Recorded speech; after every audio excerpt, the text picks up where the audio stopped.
नमस्कार दोस्तों, आज हम सुनने जा रहे हैं गुरुवार व्रत कथा। यह कथा न केवल धार्मिक महत्व रखती है बल्कि जीवन में धन, वैभव और सुख समृद्धि का मार्ग भी दिखाती है। प्राचीन समय की बात है। एक राज्य में एक प्रतापी और दानवीर राजा राज करता था। वह प्रत्येक गुरुवार को व्रत रखता और भूखे प्यासों को दान देकर पुण्य अर्जित करता। लेकिन यह सब उसकी रानी को अच्छा नहीं लगता था।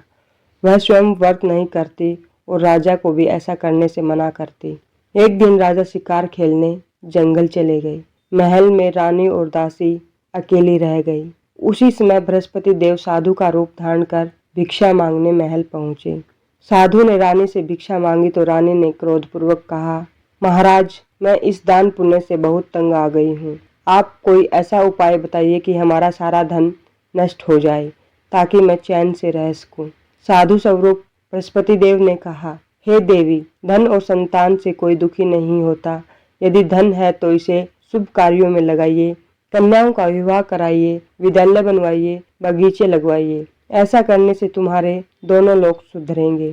पर रानी यह सुनकर हंस दी और बोली, मुझे ऐसे धन की आवश्यकता ही नहीं जिसे दान में दूं और संभालते संभालते जीवन व्यर्थ हो जाए। तब साधु ने कहा, यदि तुम्हारी यही इच्छा है तो मेरे कहे अनुसार करो। गुरुवार को घर को गोबर से लिपना, पीली मिट्टी से बाल धोना और रसोई में कहो मांस और मदिरा बनाए। धोबी को कपड़े भेजो और घर के पुरुषों को गुरुवार को हजामत बनाने को कहो। ऐसे 7 गुरुवार करोगी तो तुम्हारा धन नष्ट हो जाएगा। इतना कहकर साधु बृहस्पति देव अंतर्ध्यान हो गए। रानी ने साधु की बात मान ली। सिर्फ 3 ही गुरुवार में राज्य का सारा धन संपत्ति नष्ट हो गया। परिवार भूखा रहने लगा।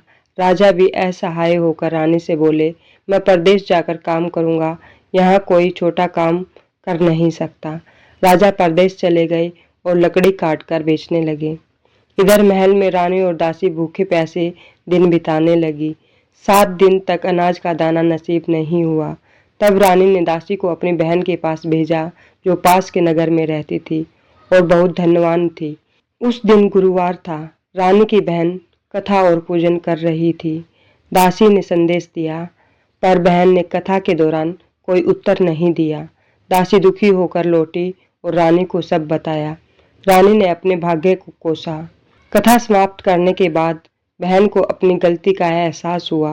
वह तुरंत बहन के पास आई और कहा, बहन, कथा के समय हम न उठते हैं न बोलते हैं, इसी कारण मैं दासी को उत्तर नहीं दे सकी।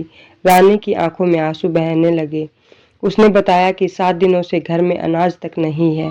बहन ने कहा, बहन, बृहस्पति देव सबकी मनोकामना पूरी करते हैं। चलो देखो, शायद घर में कहीं अनाज हो। बहन के कहने पर दासी ने खोजा और सचमुच एक घड़ा अनाज से भरा मिला। रानी को यह देखकर बड़ा आश्चर्य हुआ।